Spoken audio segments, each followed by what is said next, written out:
It's that time once again where we reevaluate every player and team, taking a look back at what was expected of them before the season began, how their performance so far stacks up to that, and comparing all of this to how they are typically viewed by the general public. Every team has at least one player that is slightly overrated by the average fan, with most having a considerably more favorable opinion of them than they may warrant based on their production on the basketball court. This brings us to today's video, where we'll be going through every single NBA team, and we'll be picking out the most overrated player from each group. I want to make it very clear before we start that being considered overrated does not mean that we are calling them bad players by any means. We just believe that they are not quite as good as most believe them to be. Before we start though, it turns out a good amount of you watching right now aren't even subscribed to the channel, so if you enjoy the content, consider hitting the subscribe button, as not only does it help out a ton, but it also very much appreciated. Now with that being said, let's begin.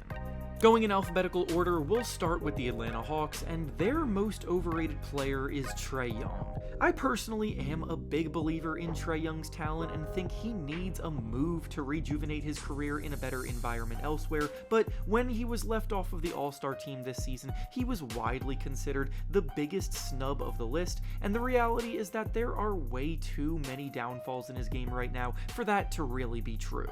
He's incredibly inefficient from both the field and from three this year, he's one of the worst defenders in the league, and he has not been able to lead a winning group in quite a while. Next is the Boston Celtics, and their most overrated player right now is Jason Tatum. Tatum is one of the best players in the game right now, but when you're up in that top tier, we need to be thorough and realistic about what guys bring to the table when stacked up against the other best of the best. There's consistently a loud majority calling for Tatum to be more prominent in MVP conversations, and I'm sorry, but he's just not quite at that level. He's the 7th leading scorer in the NBA this year, with slightly above average shooting splits. The Celtics consistently win games even during his off shooting nights, and he wasn't even the finals MVP when the Celtics won it all last season, so while he's definitely a superstar, the MVP talk is probably a bit too ambitious. Next is the Brooklyn Nets, and their most overrated player right now is D'Angelo Russell. Russell's had a lot of ups and downs throughout his NBA career, and the highs and lows of the D'Lo experience have been on full display this season. He was really struggling with the Lakers early in the year, so when they traded him to the Nets, he was vocal about how freeing it felt, with the hope of his numbers improving in Brooklyn once he got out of the LA pressure, but instead, he's been shooting even worse since he's been a net again.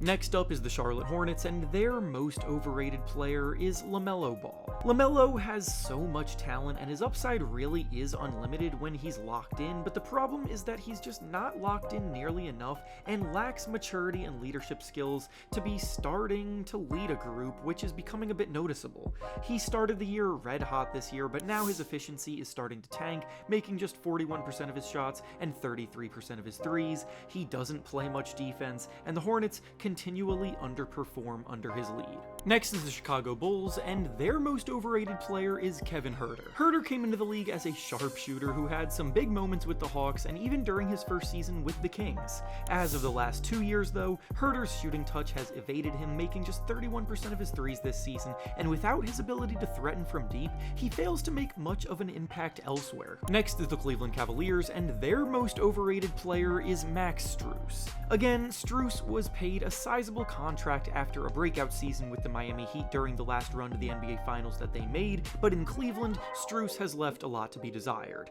He's a decent defender who, again, it was expected to be a sharpshooting X-factor, and while he is an above-average shooter from deep, he's not quite the X-factor that they were hoping for, and went out and traded for DeAndre Hunter last month to upgrade from him, which says a lot. Next is the Dallas Mavericks, and their most overrated player right now is Dereck Lively. Lively had a very promising rookie season last year as a rim-running big who defends hard and finishes well around the rim, but I've seen way too many media outlets publish player rankings putting him over established stars and quality role players, so it's time to pump the brakes a bit. ESPN ranked him as the 56th best player in the NBA this offseason, and I'm sorry, but that is just way too premature for someone putting up 9 points and 8 rebounds a night. Next up is the Denver Nuggets, and their most overrated player right now now is Michael Porter Jr. At this point, Porter is what he is, which is fine, but it's well short of what was expected of him. He's being paid a max contract to be an 18-point-per-game sharpshooter who can definitely get hot now and then, but overall does not contribute nearly enough in other areas to justify that price tag. He's still a pivotal player to what the Nuggets do. His contract just makes it difficult for the team to make moves around what they already have. Next is the Detroit Pistons, and their most overrated player right now is Tim Hardaway Jr. Hardaway may be the team's starting shooting guard, but his backup is taking laps around him on the court. He's made a career out of being a hot and cold shooter who can bang in 5 threes on any given night, or he can shoot you completely out of a game. But the Pistons' sixth man Malik Beasley is currently having one of the best shooting seasons in the NBA this year, appropriately taking minutes away from Hardaway. Next is the Golden State Warriors, and their most overrated player is Brandin Podziemski. Brandin emerged quickly as a rookie last season, and immediately he became a part of bigger conversations regarding the team's future. This offseason, the Warriors were engaged in some trade talks trying to find Steph Curry a co-star, but most of them broke down because the Warriors made Podziemski untouchable, thinking he could be a future star in the making. Listen, Podziemski is young and has promising potential, but he's a role player at best, currently scoring 10 points per game, not even shooting it that well, making just 32% of his threes. Next is the Houston Rockets, and their most overrated player is Jaylen Green. Jaylen Green may be the team's leading scorer right now, putting up about 22 points a night, but he arguably isn't even one of the team's 3 most important players. Green is a volume scorer with below average efficiency, he's the weak link on defense on an otherwise great defensive team, and he's easily been one of the least consistent players since he's been drafted, because he does have stretches where he looks like one of the best scorers in the NBA, but then he also goes even longer stretches, making bad decisions with the ball, shooting poorly, and struggling to make a positive impact. Next is the Indiana Pacers, and their most overrated player right now is Tyrese Haliburton. Last year, Haliburton had a red-hot start to the season, but over the course of the year started to fizzle out. That trend has continued into this season, and yet the public response has been a bit delayed to it all. He has been discussed as the best point guard in the NBA not too long ago, but now it would be generous to even put him in the top 5 of the position. Next is the Los Angeles Clippers, and their most overrated player is Kawhi Leonard. Kawhi was once one of the best players in the NBA. He's a multiple-time NBA champion, and he's a future Hall of Famer. But at this point in his career, he's no longer putting teams over the top as contenders. It's been several years since he's been healthy enough to contribute at a high level on the big stage, and now this season, he's showing noticeable signs of aging and injury fatigue, averaging just 17 points per game. Next is the Los Angeles Lakers, and their most overrated player right now is rookie Dalton Knecht. Knecht is a very exciting rookie who is able to contribute immediately as a scoring threat off the bench, but as is usually the case, he's experiencing a bit too much hype as a result of playing in LA. He's turning 24 years old in a month, being one of the oldest rookies in the class, and he's scoring 9 points per game on league average efficiency, so the talks of him being a star in the making probably need to be reeled back a little bit. Next is the Memphis Grizzlies, and their most overrated player is Ja Morant. Morant is a leader of this group, he's the engine that makes them go, and is absolutely a tremendous star player, but with the Grizzlies back near the top of the standings, I don't think many are aware of his individual struggles so far, as he's shooting worse than he ever has, scoring the fewest amount of points per game he's put up since 2021. Next is the Miami Heat, and their most overrated player is Bam Adebayo. Adebayo is one of the best defenders in the NBA, revolutionizing the way that big men need to be able to move on that end of the floor.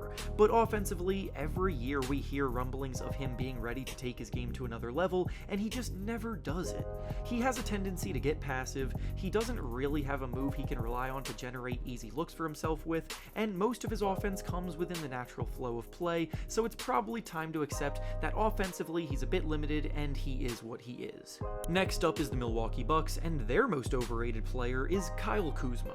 The Bucks just traded away Chris Middleton to acquire Kuzma, and I'm just not sure if that's even an upgrade at all for them. I know Middleton has not been able to perform like his former all-star self since the injuries, but Kuzma is also in the midst of one of his worst shooting seasons ever, and his terrible inefficiency could come back to bite them in the playoffs when he's shooting them out of a game. Next up is the Minnesota Timberwolves, and their most overrated player is Rudy Gobert. Gobert always gets hyped up in conversations surrounding advanced analytics and impact impact metrics, and historically his rim protection and defensive impact has always been elite in that regard, but this year the Timberwolves are actually performing better without him on the court, and he's still not skilled enough on the offensive end to rely upon in big moments. Next up is the New Orleans Pelicans, and their most overrated player is Dejounte Murray. Murray was acquired from the Hawks in the offseason in hopes of taking the team to the next level, but instead this group is sitting at the bottom of the standings. Murray is out for the rest of the year with an injury, but even when he was healthy and playing,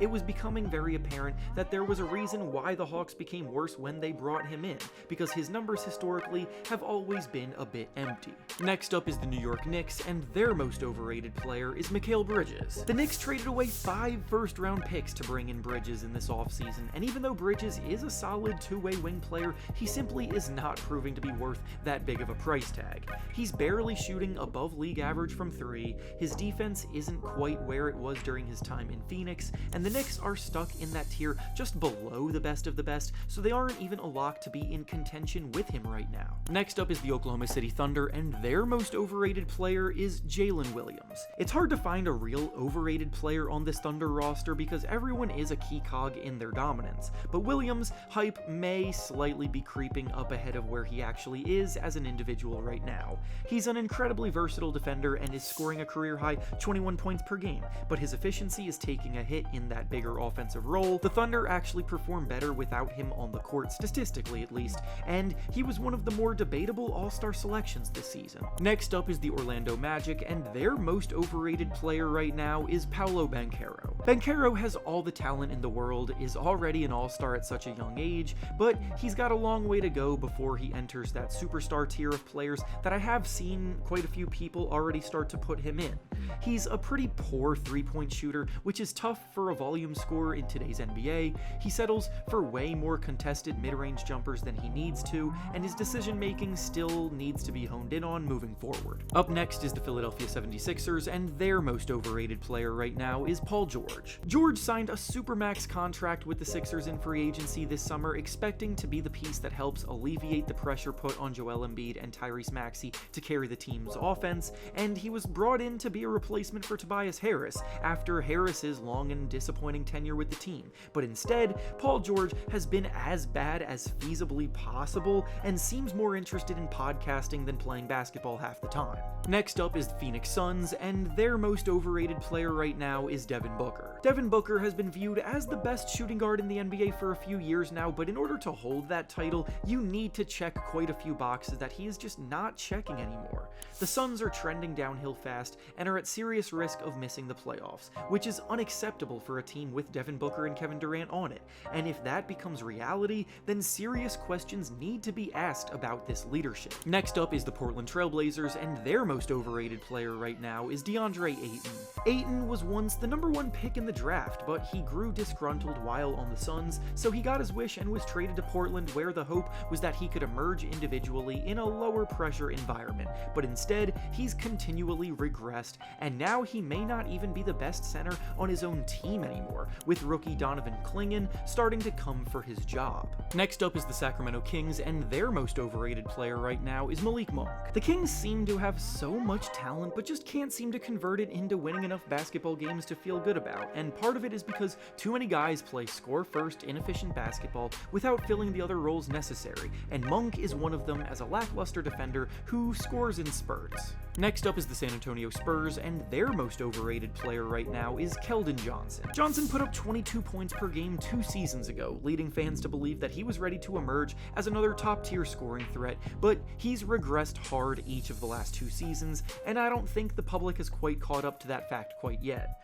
He's also one of the worst defenders in the league, which does not help much, so as a result, his role in the team's rotation has also been greatly diminished. Next up is the Toronto Raptors, and their most overrated player is Immanuel Quickley. Quickley is another example of a player traded away from a good team to a rebuilding squad hoping to maximize his potential, but instead Quickley has plateaued quite a bit.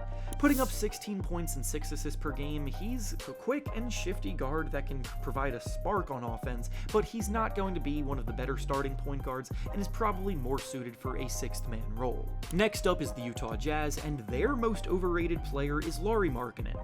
I'm not sure what happened to Markkanen, but after 2 years of filling it up on the Jazz, he's completely lost his shooting touch ever since signing a 5-year max contract with the team this offseason, which is pretty worrying as a start to this new deal. And finally, the last team up is the Washington Wizards, and their most overrated player right now is Marcus Smart. Smart was viewed as a gritty leader during his Celtics days, but ever since he and Boston parted ways, he's fallen out of relevancy due to a combination of injury struggles and inconsistent performance on the court, yet his reputation still lingers from his Celtics days. And with that being said, that's all I have for you today. Make sure to like the video, subscribe to the channel, and comment down below who you think the most overrated players are right now.